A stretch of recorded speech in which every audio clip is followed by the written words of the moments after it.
Welcome back, All Sports Western New York. We've got Jim Kelly with us now, Hall of Fame quarterback. And Jim, I hope you had a great Easter. And first, our viewers, I'm sure want to know, number one question, how's Jim Kelly doing?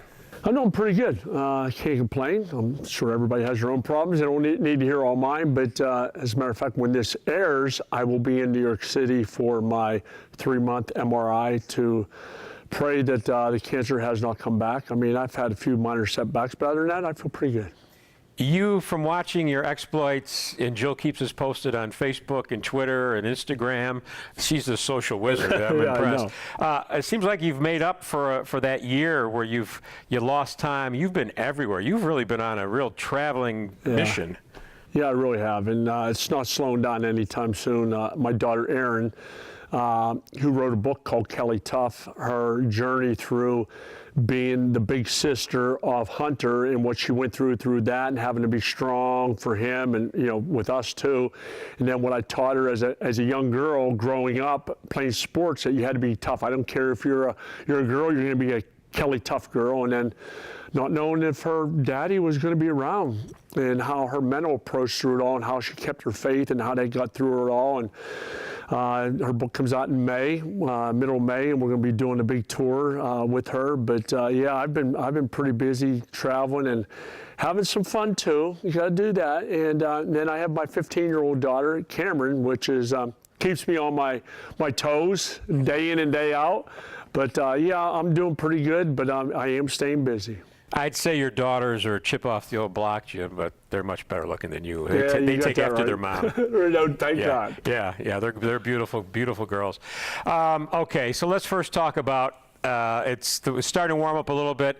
You've got the football camp coming up in a couple months. I know last year that was really your return back to public life. You know, if I remember back at Sweet Home and all the cameras were there, ESPN was there. I mean, that was a pretty big opening day of Kelly football camp.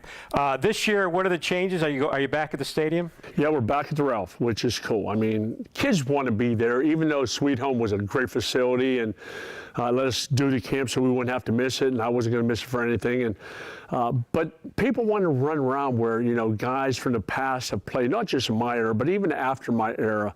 You look at, you know, all the guys that have been, you know, coming through that locker room and played on that field. You know, kids that you know are you know, teenagers now and even young kids that have seen some of the kids that, you know, players that they've been watching. Right. Because I'm a little older, but I still enjoy the camp. I still love it. It's my 29th year, 28th, 29th. I can't even remember. It's been so many years, but I still enjoy it. I love having fun. And one of the things that we implemented more, probably within the last 10 years, was a chalk talk. You know, from Steve Tasker to Mark Kelso to a lot of the coaches, to former players, myself include, each and every year, you try to get kids to understand that today's society is totally different, that kids have to grow up a lot quicker now. They're in the social media and everybody's heard this before, but I just thank God that you know, I grew up in an era where we didn't have all that. Yeah, it would have been nice to have a phone and everything, but, you know, every little thing you do, everything you say is magnified, and I do, to a certain point, sometimes feel sorry for the kids that have to go through that now, but it is what it is. I know it's a little cliche, but the thing is, you just have to be more aware of not only your surroundings, but more aware of the people you hang with, and I know that one of the things that I try to, you know, talk to kids about is you are who you hang with. You show me your friends, and I'll show you your future. Your future's not very bright if you hang out with the wrong kids, so you try to press that along, but the bottom line is it starts at home with mom and dad. And I try to, you know, talk to the parents about that, because a lot of times when we do these chalk talks, there's 40, 50 parents in the room listening to what we have to say. So, you know, try to make sure the adults understand that, you know, it starts at home with mom and dad. Now, you know, you say you are who you hung out with, and the guys that you hung out with the Buffalo Bills, when you first got to town, and not to go back to ancient history, but there was a couple years where you guys weren't all on the same page. You weren't all best buds right off the bat.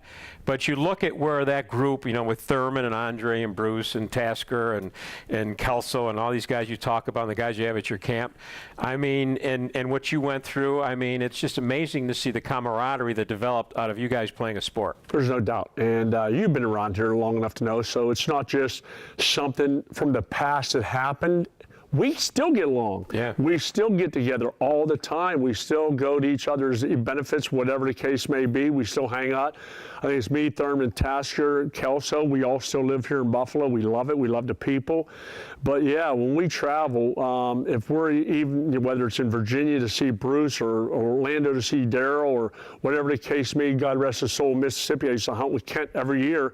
But Will Wolford comes to my golf tournament. Everybody, when we're together, is just so much fun. And the thing is, you understand what that's all about as far as camaraderie. I mean, when we get together with Dennis DiPaolo and yourself and Danny Palumbo and all the guys, when we all get together, the laughs, the reminiscing of back in the old days where, I'm saying old days, I ain't getting a little older, but back in the day where we had so much fun, but we still have those days. We still enjoy being together. We still enjoy eating a good meal together, a glass of wine, and really shooting the bull and find out what's new, what's different about each individual or about their lives now. Well, and I tell this to people I've worked with. There's a difference between business acquaintances and friends. Yep. And there are players I'm sure you played with who you say hi, you high five, whatever, great to see you again, but they're not friends. Friends are guys that are with you through thick and thin, and you've got a group of guys who are with you all through last year, and it's all been chronicled. So, but you weren't at your golf tournament last year. No. You weren't able to make it. I'm sure you'll be back with a vengeance this year. I will be back, and I'm looking forward to it. This is our 29th year of having the golf tournament to benefit a lot of Western New York charities, and I'm so proud of what we've been able to do. I'm so proud of the people that I surround myself with as far as helping out. I'm one person, and I know I don't want to get into all the volunteers and how many people help, but boy, I tell you what, I can't do it alone. It takes people pulling together, and this community has been so huge, not only for me when I played for the Bills, but when I went through my situation with my son and then with my cancer and even the 4 Super Bowls. I mean, everybody hung together, we stuck together, but that's Buffalo. That's why I'm still here.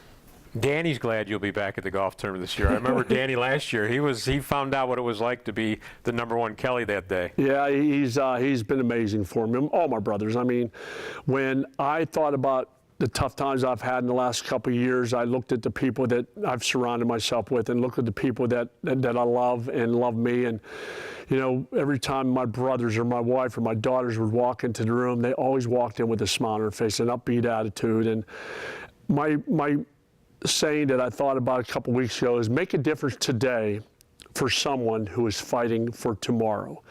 I did so many speaking engagements in the last 6 months, and I was sitting in my hotel room about 3 weeks ago, and I always talk about making a difference today for somebody because they're always fighting, and I just came up with that, and it makes so much sense. Make a difference today for someone who is fighting for tomorrow, because we are not guaranteed tomorrow. We're just guaranteed what we have today. But enjoy yourself. But when you walk into a room with a sick person, be upbeat. Make that person's day better by just your presence and how you act and how you are around them. So just take that to heart.